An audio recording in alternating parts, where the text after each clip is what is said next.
Hello, this is Gregory Maxwell, and today in this video we are going to talk about the graphs of basic algebraic functions. The graphs of basic algebraic functions. In particular, we are going to look at the graphs of the identity function, constant function, the absolute value function, the square function, or sometimes called the squaring function, the cube or cubing function, the square root function, the cube root function, reciprocal function, the greatest integer function.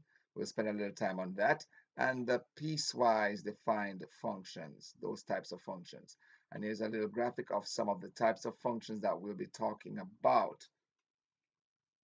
Now let's move on to talk about these functions. Now at this point, I want to point out to everyone um, that you might want to learn the uh, graphs of the functions as well as the properties, namely particularly the domain and the range, the shape of the graph, uh, whether where it's increasing and decreasing, and so on. There's a little concept in mathematics. It's not a little concept, it's a major concept in mathematics called continuity. And it has a technical definition in calculus, actually in more analytical mathematics. But we can give a general explanation of continuity here by simply saying that when we say a function is continuous over an interval of its domain, we mean that if we can draw the function on that interval without lifting our pencil off or pen off the paper. So this function here is continuous for all real numbers because if we can imagine it, we can keep drawing in both directions, to the left and to the right, without lifting our pencil off the paper. On the other hand, this function is only continuous for some parts. There's a break here at 16. So we say that the function has a discontinuity at x equals 16, or it is discontinuous at 16 because there's no way to continue drawing this graph without lifting our pencil off the paper. It is continuous from this point where x is equal to 0 all the way till just before x equals to 16. Then it is continuous after 16 and continuing. But at 16, there is a break in the graph, so the function is discontinuous. Let's take a quick look at this example here. Determine the intervals of continuity of the given function. In this case, this function is a parabola that opens downward. It stretches from to the left and to the right as indicated by those arrows, which says the graph continues all the way. So this function is continuous on its entire domain, which is all real numbers. On the other hand, if we look at this function here, you see that the graph is a straight line that increases from left to right, but it has a hole right at 2. That means the function is not continuous at 2. There's a break there. There's no way to draw this graph without lifting my pencil up at 2. So it is continuous before 2. That means from negative infinity to 2, and continuous after 2. That means from 2 to infinity, but there's a break at 2, so the graph is not continuous. Now, let's talk about some basic fundamental graphs. The first one in question is called the identity function. In mathematics, an identity is a quantity or operational term that does not change what it is attached to. For example, whenever we multiply any number by 1, we get that number back. So 1 is called a multiplicative identity because whatever 1 is multiplied to retains its identity. It remains the same. The additive identity then would be 0 because if we add 0 to any number, we get that number back. Well, the identity function, which is a very important function but very simple, is a function that gives you the same output as your input. So the input and the output are the same. What you plug in is what you get out. So if you plug in -2, the output is -2. Input -1, output -1. Input 0, output 0, and so on. So the y values and the x values are exactly the same. So what is the domain of this function? All real numbers. You can plug in any number, and guess what? The range is the same because you can get all real numbers. Whatever you plug in, you get. If you notice, this function the graph goes upward through 0 and continues that way. It never decreases. It's always increasing. So we see that this function is increasing on its entire domain of negative infinity to infinity. For whatever x values you choose, whatever interval of x values you choose, the graph will be going upward. Another straight line function, by the way, this graph, the identity function, is a fundamental or basic straight line function. There's another straight line function that's also very important, and that's the constant function. That function is the function whose y value is always the same. Whatever the input is, the output is always going to be the same number. In this case, c. So if you plug in 2, you get -2, you get c. -1, c, 0, c, 1, c, 2, c. C standing for some constant real number. So for example, in this graph here, c could be 1.2 or 1.25. Either way, as long as the y value is always the same, you get a horizontal line, and you know from a horizontal line the slope is 0, and the equation is y equal to c, or y equal to a constant.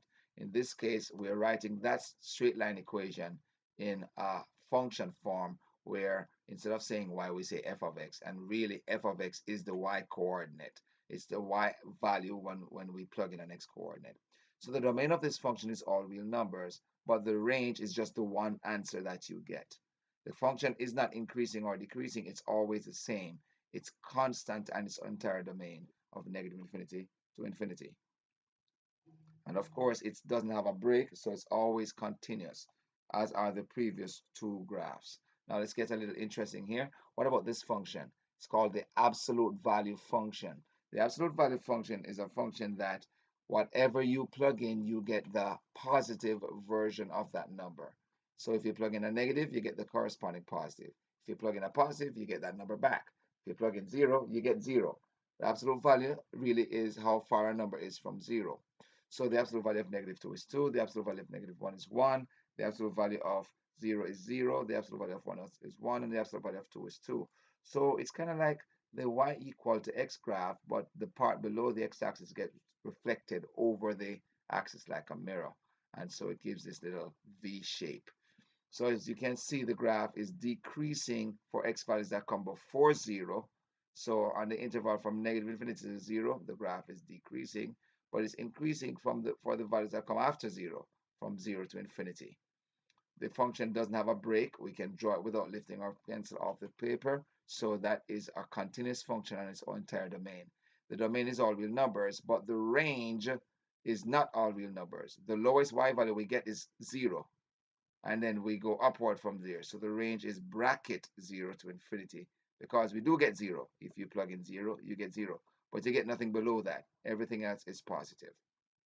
So that is the absolute value function. Let's take a look at the next function here.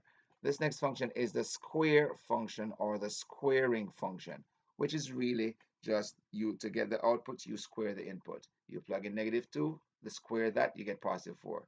Plug in -1, you square that, you get +1. Plug in 0, square of 0 is 0. Plug in 1, 1 squared is 1. Plug in 2, 2 squared is 4.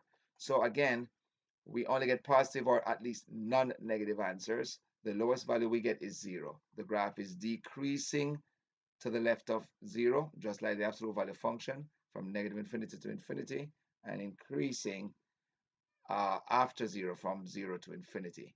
The graph is continuous for its entire domain, from negative infinity to infinity, but the range is not negative into infinity to infinity. The range is 0 bracket 0 to infinity, because it doesn't give us negative answers, it gives us 0 and positive answers.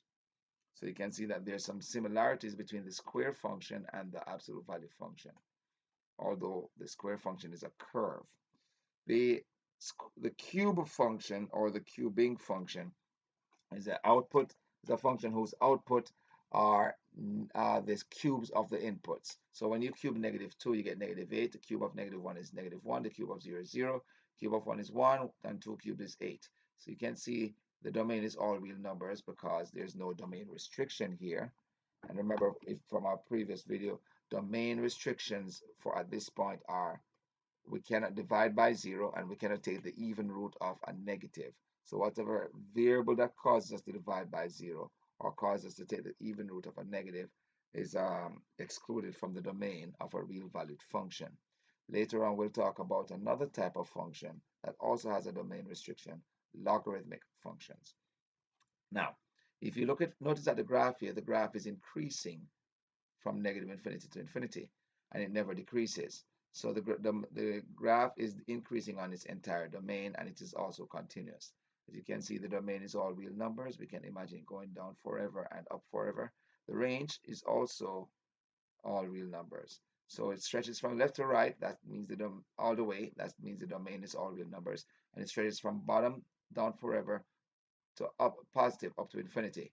So that is the range, negative infinity to infinity. Now let's get a little more interesting. The square root function. The square root function just says, what are the square roots of real numbers? Now you cannot find, when you find the square root of real numbers, you only get positive answers or real number answers, sorry, when you're taking the square root of a positive or non-negative number. So since these are what we call real valued functions, that means we want the answers to be real numbers with inputs that are real numbers. We cannot use negative inputs for square root functions because the square root of negative gives us imaginary numbers.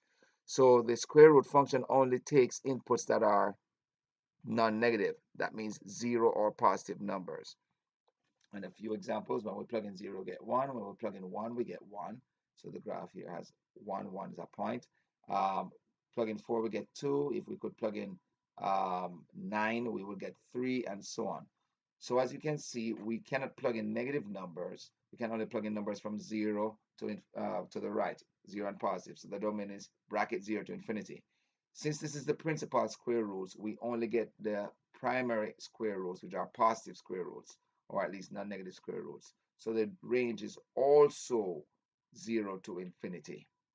And so as you can look at the graph is always increasing on its domain. So it's increasing from bracket 0 to infinity.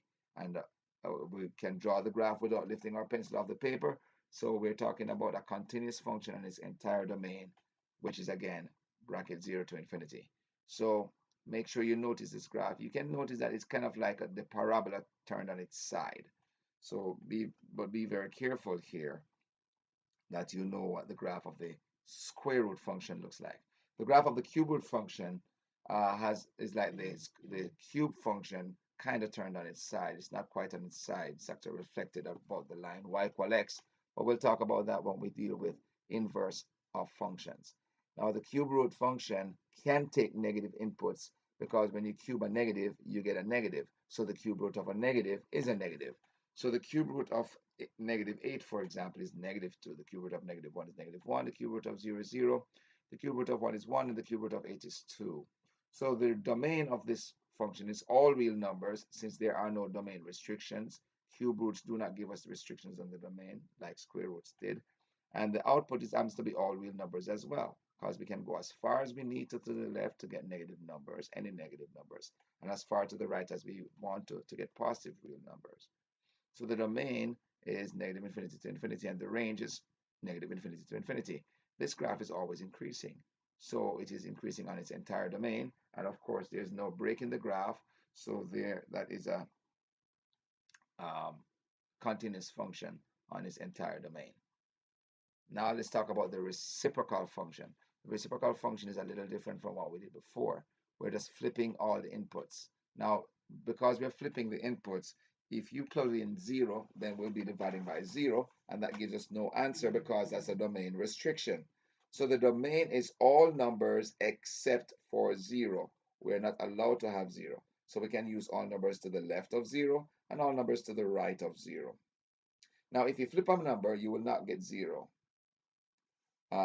So if you if you do the reciprocal of a positive number, you'll get positive answers. And if you do reciprocal of a negative number, you'll get negative answers. And since we can't plug in 0, we won't get 0. So the range is also everything except 0. So all y values except 0 is the range, and all x values except 0 is the domain. As you can look at the graph here, these are just some examples of points that we plot. We flip negative 8, you get negative 1/8, which is negative 0.125, and a few other examples here. The graph indicates that the function is only continuous to the left of 0 or to the right of 0, not at 0. There's a discontinuity at 0. So the graph is continuous from negative infinity to 0 and from 0 to infinity with parentheses. The function is always decreasing. If you look from left to right, the graph is decreasing from negative infinity to 0, and then it starts decreasing after 0 again, just at a different place. So the function is always decreasing. It's never decreasing, increasing, never increasing. When a function is always going only one direction, we say that that function is monotonic. Monotonic, which means one tone or one direction or one um, color. A tone can be a color or a direction. So monotonic means one direction, a function that never changes direction and it's never leveled off either. So we've gone through a number of important functions. Let's talk about this one, which is maybe new to people. It's called the greatest integer function. And the greatest integer function says whenever you have a real number input, you only get integer answers. And here's how you get the integer answers. If your input is an integer, then your output is that integer. But if your input is not an integer, your output is the integer that's to the left of that number, that comes before it on the number line. So for example, if we plug in -2, f of -2 is going to be -2 because if you take an integer input, the output is an integer. But let's say we plug in a number between -3 and -4. Say we plug in -3.8. If we plug in -3.8, that will not be the answer for the function. We will just get the integer that's less than that because the greatest integer function says the output is the integer that's either equal to that number or less than it. That means that integer, if it's an integer, or the integer that comes before the number if it's not an integer. Since -3.8 is not an integer, the integer that comes to the left of it or before it is -4. So the greatest integer value of -3.8 is -4. What about -4.153? Well, -4.153 is to the left of -4, and the integer that comes before that is -5. So the output is -5. Let's try another one. The greatest integer value of -0.4. -0.4 is between 0 and -1, or -1 and 0. The integer that comes before that number, since it itself is not an integer, is -1. The greatest integer value of 0.78 is 0 because the integer that comes before 0.78, which itself is not an integer, is 0. So since 0.78 is not an integer, we'll use the integer that comes before that. Let's try this number here, this point here, that says 3.6. The greatest integer that comes before 3.6 is 3. And what if we try this value here, f of 5? Well, f of 5, that's an integer, so f of 5 is 5. So let's talk a little bit about what the graph of a greatest integer function looks like. The greatest integer function will only give you horizontal lines because the inputs are only integers. Now these are weird horizontal lines. It looks like a staircase, a step. So this is called a step function because the graph looks like a series of steps. At the integers, you have closed circles. -3 gives you -3, -2 gives you -2, -1 gives you -1, 0 gives you 0, 1 gives you 1, and so on. But at the next integer, you have an open circle saying, if I plug in an integer, I do not get the previous integer, I get the current integer. The values between those two are assigned to the integer that comes before. So all values between -1 and -2 that are input give you -2 as answers. But when I get to -1, it's not going to give me -2 anymore. It's going to give me -1. Anything between -1 and 0 gives me -1. But when I plug in 0, I don't get -1 anymore. So we have an open circle there. Instead, we get 0, and so on. If I plug in if I plug in 3, I get 3. If I plug in any number between 3 and 4, I will get 3. But if I plug in 4, I won't get 3, I will get 4, and so on. So this is the graph of the greatest integer function. So the domain is all real numbers because you can plug in any real number into this function. But the only answers you get are integers. And let me just write here this as a side note. The symbol for the integers is a capital Z with a brace, kind of like that. Capital C with a brace. That's the set of integers. The set of real numbers is a capital R with a brace, but we'll look at that. I guess I can just write it here. Capital R with a brace. That is the set of real numbers. So this function is constant everywhere except at the integers. So everywhere on we have a horizontal line. We do not have any slanted lines, so the graph is not increasing or decreasing. It's always constant at small pieces. Now let's do a little extra work on piecewise defined functions. Let's take a look. Let's take a look at this function, f of x equal to half x minus 1. How do we graph this function? Well, what we're going to do first is find out what values will give us integers. Now, since we're multiplying by half, it's indicated then that integers will only show up when we multiply half by an even number.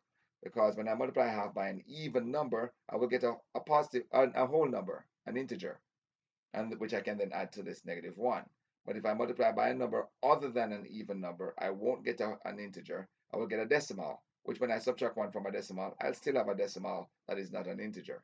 So the only time I get integer values is when I plug in even numbers for x. So for example, if I plug in -4, I will get -3. If I plug in -2, I will get -2. Here's how we get -3. -4 times half is -2. -2 minus 1 is -3. -2 times half is -1. -1 minus 1 is -2. I'm sorry, 0 times half is 0. 0 minus 1 is -1. 2 times half is 1. 1 minus 1 is 0. And 6 times 2 is, say, 3. 3 minus 1 is 2. I skipped some values in between. Now, if I try any other number apart from the even numbers, I will not get an integer. I will get a decimal. So if I plug in -3, I get half times -3 is -1.5, minus 1 is -2.5. That is not an integer. I try -1. Half times -1 is -0.5, minus 1 is -1.5, not an integer. I try 1. Half times 1 is 1. 1 minus 1 is 0.5, -0.5, sorry. That is also not an integer. I try 5, another example. 5 times half is 2.5, minus 1 is 1.5, also not an integer. So when I try numbers that are not in even numbers, I do not get an integer answer. But when I try an even number like, say, 8, half times 8 is 4, minus 1 is 3, I do get integers. So if I need to find out where the values go, all I have to do is look at what happens between two consecutive even integers. So let's say we have an even integer here. Let's represent it by 2 times m, where m is an integer. So if you have any integer and you multiply it by 2, you have an even number. 5 times 2 is 10. -32 times 2 is -64. So whenever you multiply any integer by a 2, you get an even number. And since even numbers jump by 2, the next even number is that number plus 2. So let's say we start with an input that's between two consecutive even numbers, 2m and 2m plus 2. I want to get that x to look like half x minus 1, and then we'll analyze what we do once we get that. So to get half x minus 1, we're going to do a little PEMDAS. We multiply first both sides by half. In this case, multiply all parts by half. So I'm going to multiply half to the 2m, half to the x, and half to the 2m plus 2. That will give me m is less than half x, which is less than m plus 1. Then I'm going to subtract 1 from all parts. Subtract 1, subtract 1, subtract 1. So now my result is m minus 1 is less than half x minus 1 less than m. So my half x is going to be some number between two consecutive integers, which means the answer when I do the greatest integer value will go to the integer that comes before that. So in this case, for example, when I plug in -4, I get -3 as a result of the function. But when I plug in -3, I don't get -3. I get well, I do get -3. I don't get -2.5. I get the integer before that. When I plug in -2, I get -2. When I plug in -1, I get -2, the integer that comes before -1.5. When I plug in 0, I get -1. When I plug in 1, I get -1. That's the integer that comes before -0.5. Plug in 0, I get 0. Plug in 5, I get 1, because the integer that comes before 1.5 is 1. And when I plug in those other two numbers, I get integers. So how do I graph this? Well, when I plug in -4, I get -3. When I plug in -2, I get -2. So when I plug in -4, my output is -3, and everything between -4 and -2 gives me -3 as an answer. But when I plug in -2, I don't get that answer. Instead, I get -2. And every number that's between -2 and 0 gives me -2. And every number between 0 and 2 gives me -1. And every number between 2 and 4 gives me 0. And of course, every number between uh, 4 and 6 will give me 1, and so on. So this is a look at what the graph looks like for the greatest integer value of half x minus 1. This is a somewhat challenging concept. Some people have difficulty with this concept, but I strongly recommend you go through this slowly and carefully, step by step, step by step. Let's try this quick example here, and then we'll talk about our last topic, which is piecewise defined functions. So we want to graph this function here. So let's see here. If I use numbers that are multiples of 3, so if x equal to 3 times some integer, then 2/3 x plus 2 would just be 2/3 times that number, 3m plus 2. That's going to be 2m plus 2, which is going to be an even number, because of course the 3 cancels with the 3. So all my answers here are just going to be even numbers, because this is an even number plus 2, that's an even number. All my answers will be even numbers. Now what if I try a number, say, is there any number I can multiply by 2/3 to get me an integer, a positive integer? Well, we know that if we multiply by multiples of 3, we'll get even numbers. What if we multiply by like 3/2? If you notice, if I multiply by numbers of fractions whose denominators are half, that means and a simplified fractions whose denominator is half, we will get an odd number. So if I have a number that whose numerator is an odd number, so if we have a fraction whose numerator is an odd number, so 2m plus 1, for example, so that's an even number plus 1 is an odd number, and then I divide that by 2, look at what happens here. Then 2/3 times 2m plus 1 over 2 will give me, the 2's will cancel, and I will get 2m plus 1 over 3 plus 1 plus 2. Now this only works out to be an integer if this number is a multiple of 3. So we only get answers when the numerator, we only get odd number answers when the numerator is, we only get numbers when the numerator is a multiple of 3.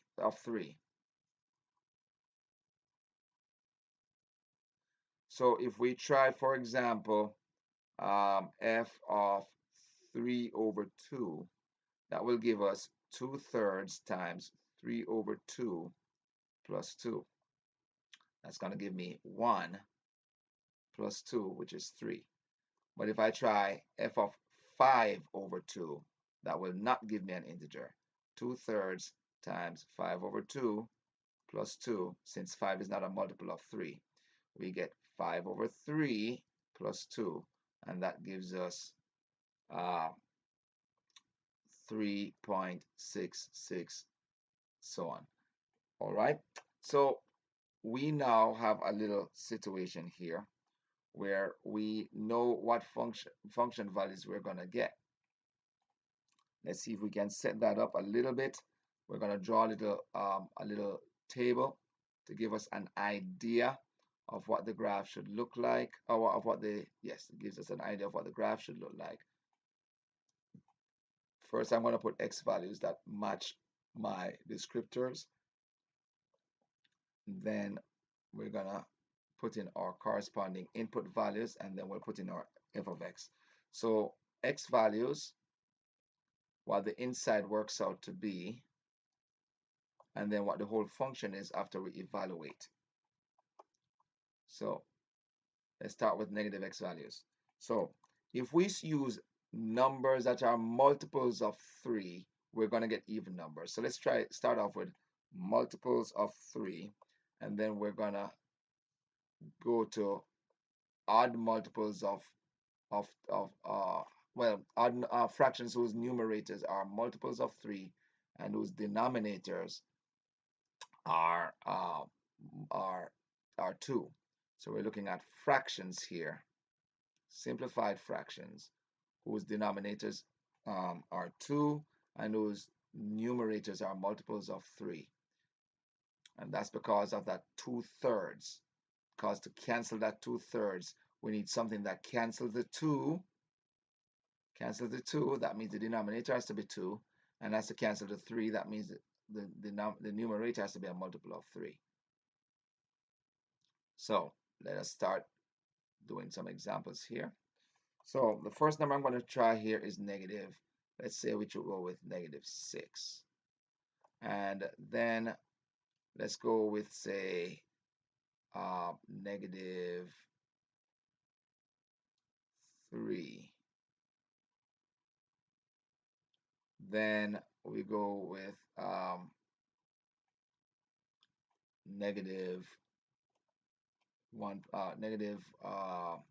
3/2, and then 0, and then 3, and then 3/2, and then 3.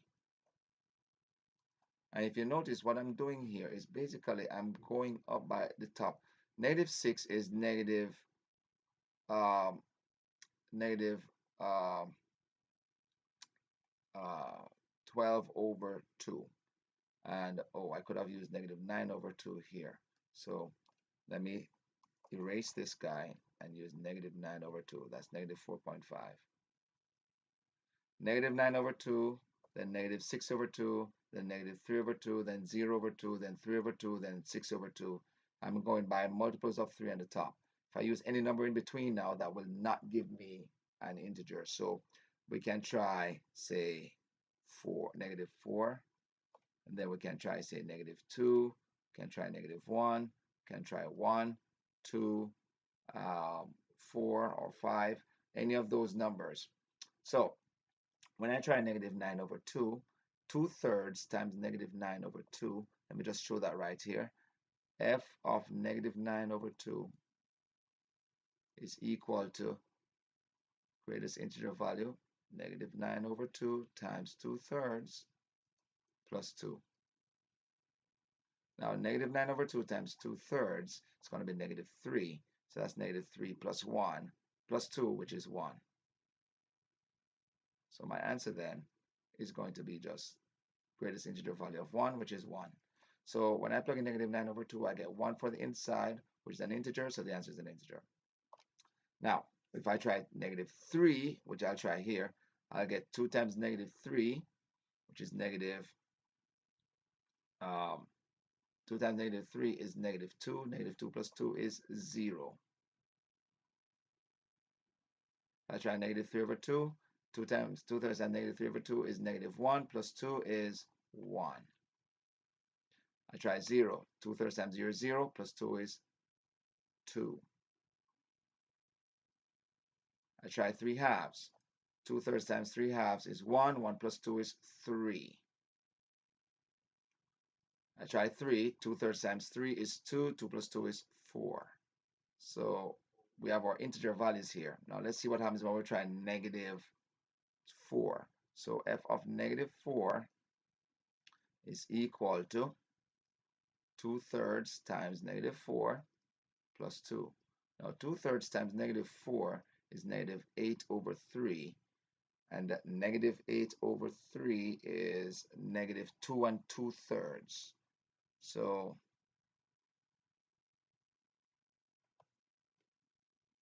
pardon me, I think I did make an error here. Pardon me, this is supposed to be negative 1, and I said 1. My apologies. That's supposed to be negative 1. I miscalculated on the inside, and that could have caused an error here, but we caught it. So this here gives me negative 8 over 3, which is negative 6 and 2/3, plus 2 is just negative 0.666. And when you do that value, that gives you the integer that comes before it, which is negative 1.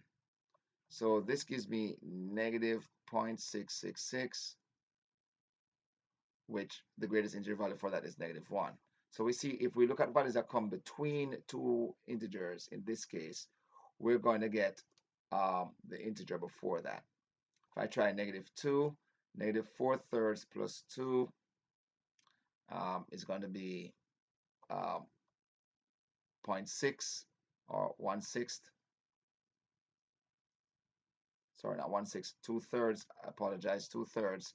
And that will give me 0. If I try negative 1, I get 1 and 2/3. So I get 1.66, and that gives me 1 when I do the greatest integer value. If I try 1, I get 2/3 and 2, which is 2 and 2/3, which gives me the greatest integer value of 2.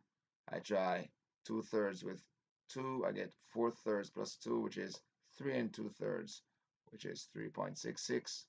You can check that in your calculator. And we see that the pattern continues.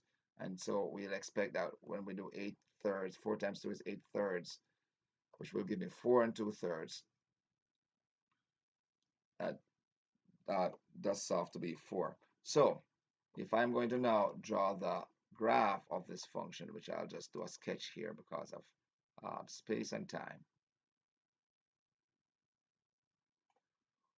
we are going to go at numbers from,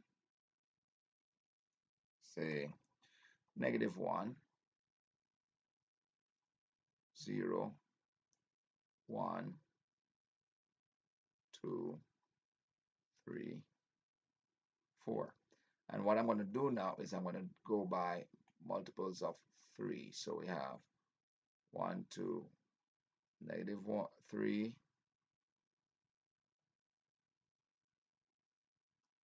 negative 6, negative 9. Well, let's not do it that way. We go, well, let's go by multiples of half. So this is negative half, negative 1, 1.5, negative 2, negative 2.5, negative 3, negative 3.5, negative 4, negative 4.5. So this is negative 4.5, negative 4. So this is negative half, negative 1, etc. Negative 2, negative 3. Let's hope that we can fit all of that in the graph here. And that's, of course, you can see this is not drawn to scale. So this is 1, 2, 3, 4. Now, let's start plotting our points. When we plug in negative 9 over 2, we get negative 1. So I'm going to erase this point here, and I'm going to put -1 right there. When I plug in -3, I get 0. When I plug in -3.5, I get 1. -3/2, I get 1. That's -1.5. That's 1. Then when I plug in 0, I get 2. When I plug in 1.5, that's 1. That's 1.5. I get 3. So that's 3. That's 4. And then when I plug in 3, I get 4.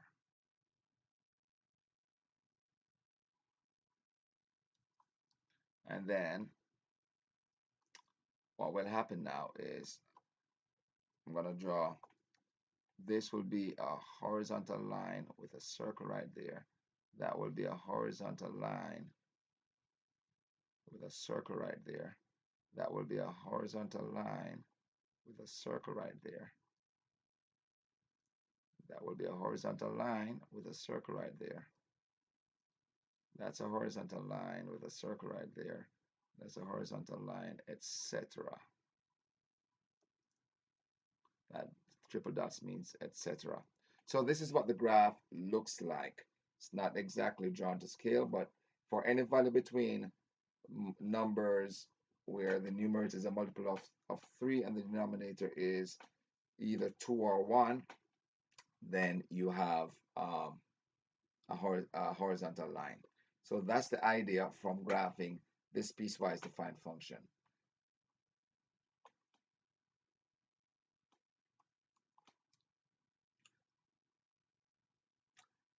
The last concept we're going to focus on in this video lesson is piecewise defined functions. Piecewise defined functions. These are functions that are defined differently on different parts of the domain, different pieces of the domain. So a few things I want to remember about piecewise defined function that relates to the evaluation and the graphing. First of all, the interval of each piece of the domain. We have to keep the interval that we're looking at and what function rule it applies to. We have to also bear in mind of the endpoints of each piece of the domain. It may be best to evaluate the function rule at changeover points. That means where one piece ends and the other piece begins. Be sure to use a closed circle if the endpoint is a part of that piece of the interval of the domain, and an open circle if it is not. We'll see an example in a minute. When graphing, make sure the graph of the regions of the piecewise defined function do not overlap. If they overlap, we're not talking about a function. Here's a quick example here. We have a function f of x equal to 3 minus 2x squared if x is less than -2, 5 plus x if x is between -2 and 3, including -2, and 8 if x is greater than or equal to 3. Let's do a little simple thing here. Let's evaluate the function. Now, what this function tells me that if I split the graph up into 3 pieces, the markers for the pieces are -2 and 3. That means the graph is doing something around -2 and 3. When x is less than -2, that means we're looking at the left side of -2. The graph is doing 3 minus 2x squared. So if we use any value of x from that's to the left of -2, we plug it into this part of the function, 3 minus 2x squared, this rule. If we use any value between -2 and 3, we plug it into this part of the function. And if we're using -2, we'll plug it into this because it says for x values that are greater than or equal to -2. So we'll plug it into the middle part here. For any value that's to the right of 3, the answer is going to be 8. And when we plug in 3, the answer is going to be 8. So let's try a function here. What's f of -5?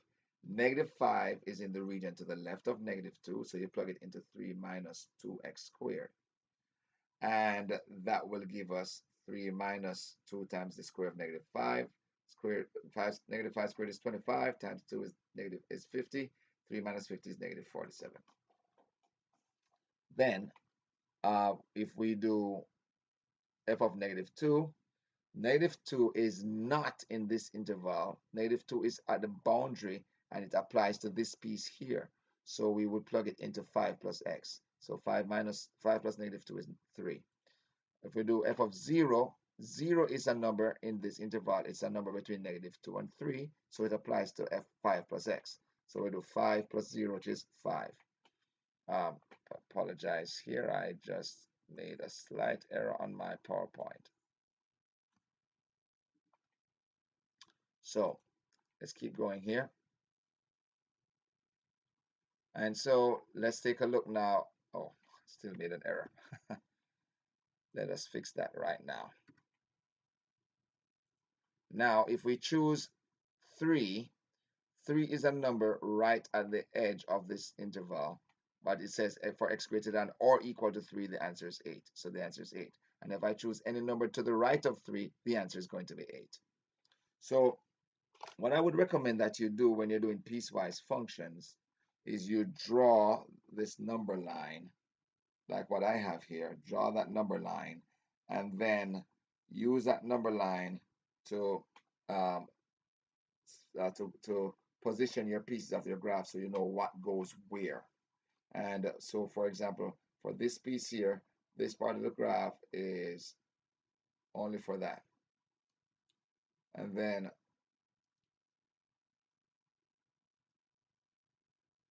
for this piece here, we start at 2, we stop at 3. And then for this piece here, we start at 3 and we go on forever. So as you can see, the domain of f of x, the domain of this function, is actually all real numbers. We can plug in every number into this. It's just that we're doing different things at different points. Now let's try a different example. In this case, we want to do 5 things. We want to find the domain of the given function, find all the intercepts if there are any, and graph the function. And then using the graph, we'll be able to tell the range, and we'll be able to tell if the function is continuous on its domain. So let's take a quick look at what this piece, the graph, looks like. This piece starts at -2 and stops at 1. So from -2 to 1, we're only doing x plus 3. After 1, we're doing negative x plus 5 plus 2. So from -2 to 1, we're doing this stuff here. And from anything greater than 1, we're doing this stuff here. So what's happening at 1? At 1, the answer is 5. So what we're going to do with that is we are going to use that to help us to evaluate the function. So first of all, as you can see here, the function doesn't go on forever. The domain of this function is going from -2 to 1, along with 1, and then along with 1 to infinity. Basically, we're talking about everything from -2 all the way to the right. Everything gets an answer, including 1, even though there's a kind of a apparent break at 1 because it gives us something else. So let us look at what the intercepts would be. To find the y-intercept, which should only be one y-intercept for a function, we do f of 0. That means we use 0 for the input. Now 0 is a number between -2 and 1, which means it's in the first piece of the graph. So we plug it into that part there, 0 plus 3. So the y-intercept is at 3. That means the graph is going to cross the axis at 3. Now, to get an x-intercept then, what we're going to do is we're going to take all the pieces and set them equal to 0. So for the top piece, we take x plus 3. For x-intercepts, remember, for x-intercepts, your y value, we set f of x equal to 0. You set your y value equal to 0 and solve for x.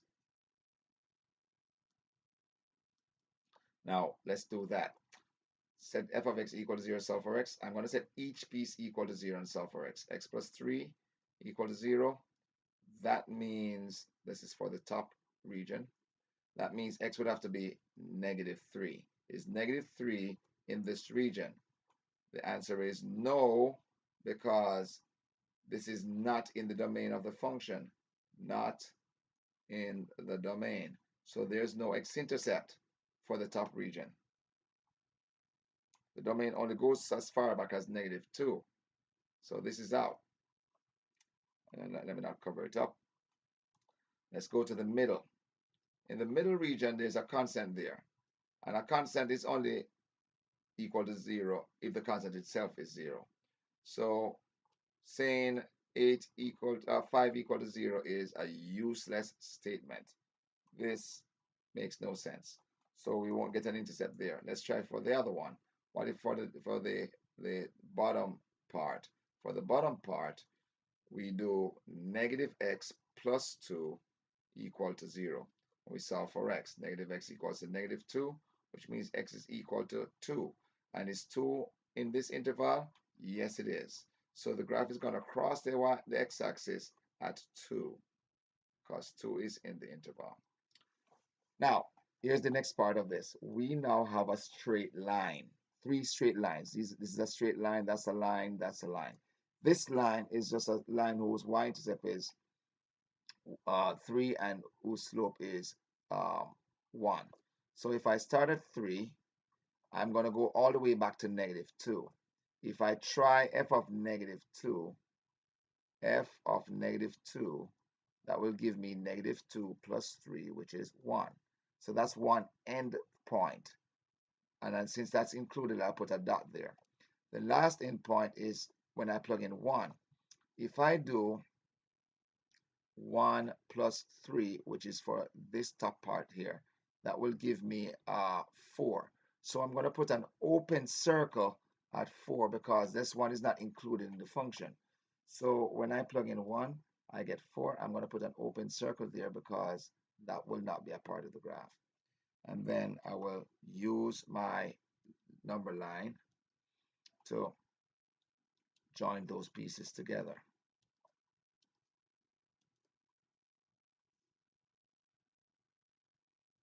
There we have it. And that's the first piece. And I'm going to make that a little bit bigger, a little thicker, so it's more easily seen. There we go. And remember now, that top piece there is not a dot, it's an open circle. So that's the graph of the top. Now for the next part, at 1, when x is 1, your answer is 5. So when we plug in 1 for x, we get 5, which is all the way up here. So that's the answer for 5.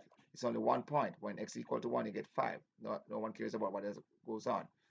So what happens when we go greater than 1? Well, let's talk about what the first end value is. If I try -1 at the bottom part here, I get -1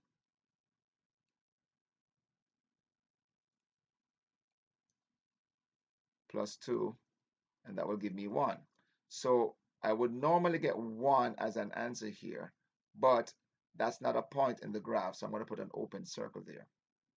I already know that the graph is going to pass through 2 when I plug in 0. I can try any other value on that interval. So let's say we try 3. F of 3 is going to be -3 plus 2, which is -1. So my other point will be here. And now that I have enough points to work with, I can just draw my number line through. And in this case, it goes on forever, so I'm going to draw an arrow there. And there we have it. That is the graph of the function. So we can see then that our intercepts, this is the domain, part A. Part B, my intercepts are at 0, 3 for the y-intercept, and 2, 0 for the only x-intercept there. We have the graph. Let's see if we can tell what the range is now. The range. The range of the graph is the lowest y value. As you can see, this graph keeps going downward forever. So it's from -infinity up to 1, but 1 is included here. So we can keep going up to 4. But we don't get 4 as an answer because there's a hole there and there's no other matching y value. And then we also have to include that one y value there, 5. So every y value from negative infinity to 4 is an answer, including 1 because it's over here. And but 4 is not included because there's a hole there. But we have to include 5 and nothing else. It's a weird range. Is the function continuous on this domain? No, it is not. The graph is broken up. So f of x, f is not continuous on its old domain. It has breaks.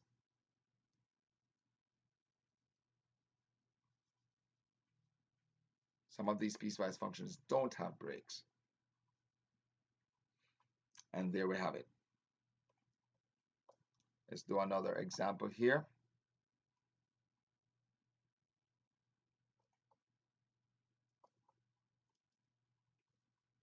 With this function, we only have two parts. We're going from -3 to 1 for one piece and from 1 to infinity to another piece. So from -3 to 1, we're using 2 minus 3 minus x. And from anything to the right of 1, we're using square root of x. So you see, for this piece here, we're including -3, but we're not including 1. But for this piece here, we're not including 1 either. We're just going to the right, which means we can then identify our domain. So for part A, the domain of this function would be everything starting from -3 bracket up to 1, not included, and then everything after 1. So the domain is everything from -3 to 1 and after 1, not including 1. And that's the domain.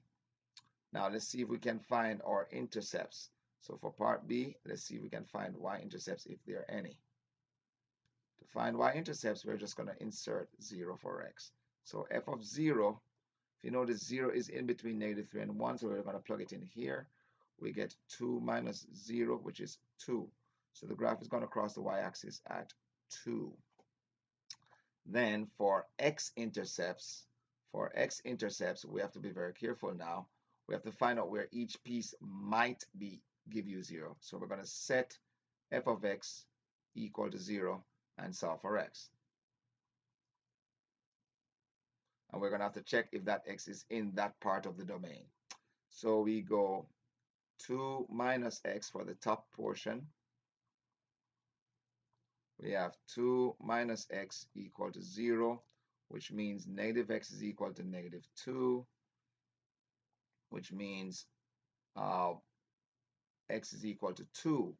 But this part is not in this the correct region,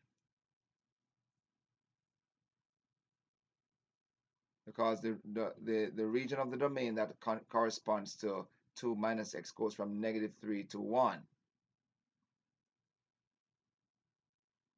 2 doesn't fit. So since 2 is not there, it won't cross at 2 because that's not the part of the domain that applies. Let's go to the bottom part. We do square root of x equal to 0. That would mean x is equal to 0, but that's also not in the correct region. Not in this region either.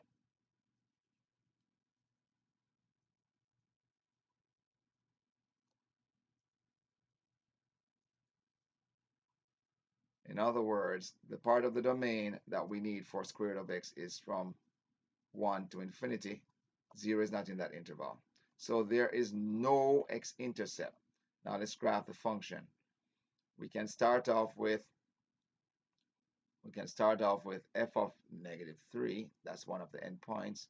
We get 2 minus -3, and that will give us 2 plus 3, which is 5. So when I plug in -3, my output is 5.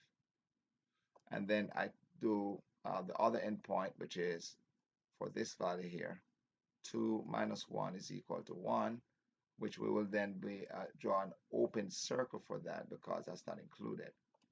So I know I'm going to get all the way down to 1. That would be an open circle right there.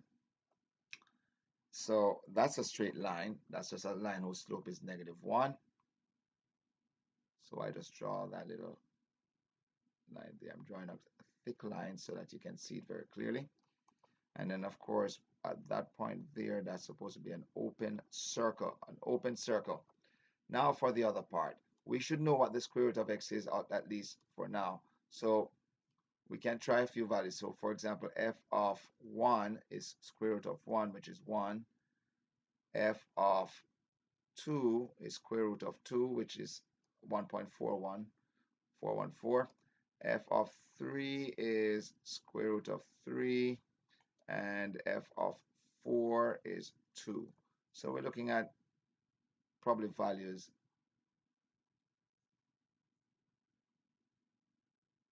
that go like that. Again, not drawn to scale, but it's kind of like part of the square root function. It's not a straight line, it's a curve.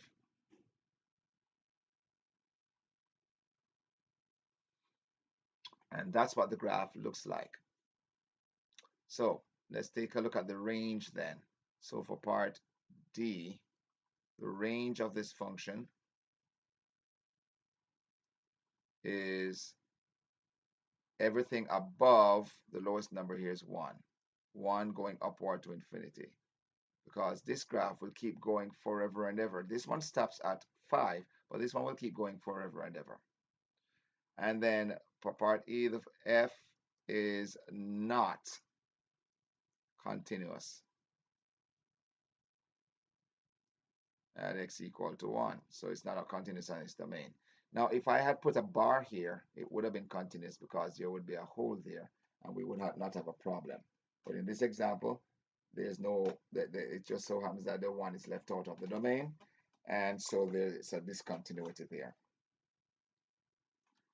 Now, let's try another couple of examples, and I believe that will be the end of our little exposition. Let's take a look at this question. It says, the graph of the piecewise function is given. Find the equation. Now, this one is actually relatively easy because what we have here are straight lines. And so we can simply just use the values of straight lines. Since these are all straight line pieces, we just have to find the equations of the line. So for the left side piece of the graph, we know that the graph passes through 0, 0. The points on the graph are negative 1, 1, and 0, 0. And the slope m is y2 minus y1 over x2 minus x1. And that gives us negative 1 over 1, which is negative 1. So we're talking about an equation, and of course, since this is a y-intercept, it passes through the origin. The y-intercept is 0. So our equation then is y equal to negative 1x, or just negative x. Now, for the other piece here, for the right-hand side, I guess I'll just put the answer up there overall. For the right-hand side, the graph also has a y-intercept through 0, 0, or 2 points that relate to the graph are 0, 0, and 2, 1. And you can see from that that the slope is going to be 1 over 2. So the slope m is equal to 1 minus 0 over 2 minus 0, which is half. And the y-intercept again is also 0, 0. So our piece there for that equation is y equal to half x. So let's see what our function is overall. So f of x is equal to, on the left side, the equation is negative x if x is some number between negative 1 and 0. And it's half x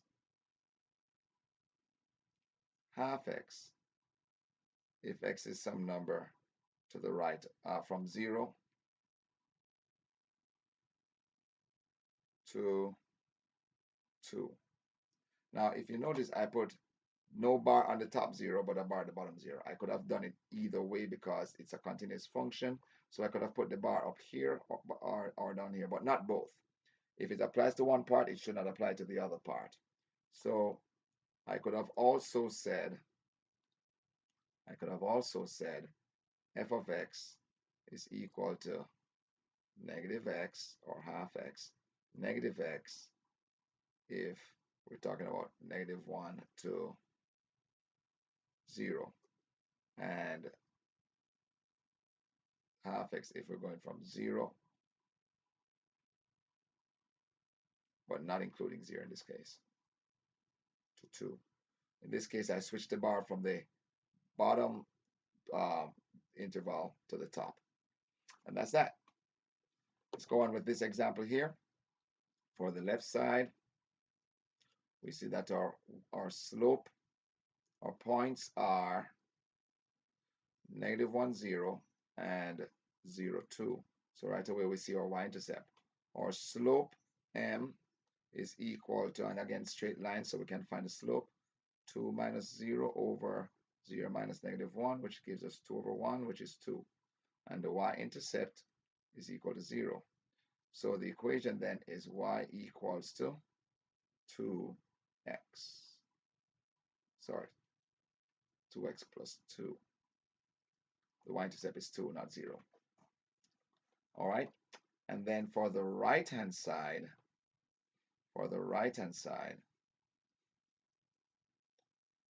my 2 points in questions are from 1, 1 to 2, 2. And so you can see that's a constant function. Input is 1, output is 1. Input is 2, output is 2. So the slope should be 1. So we do 2 minus 1 over 2 minus 1, which is 1. And the y-intercept is supposed to be 0. So let's see if that is the case. If I choose a point, I can say y minus y1 is equal to m times x minus x1, and solve for x. Solve for y. Y minus 1 is equal to 1 times x minus 1, and then that would mean y minus 1 is equal to x minus 1. So that would mean y is equal to x. So that's the graph I have there. So my function then, f of x is equal to, for the left side, it's 2x plus 2. And that's if x values go from -1, because there's a dot at -1, to 0. That's the x coordinates. From -1 to 0. So my first x value is -1, and my last x value for that piece is 0. For the other piece, the equation is just x. And that value works if we're going to the right of 0, because we keep going on forever. But we do not use 0, so we put no bar there, and that is it. And that's the lesson today on basic functions, piecewise defined functions, the greatest integer functions, and so on. I strongly encourage you to go to Khan Academy, and you can also watch additional videos on YouTube, for example, and you can get some really good support and help there. Khan Academy is good for practice on these graphs, so I strongly encourage you to use that facility to help you to understand this concept even better. Until next video, all the best, and keep studying.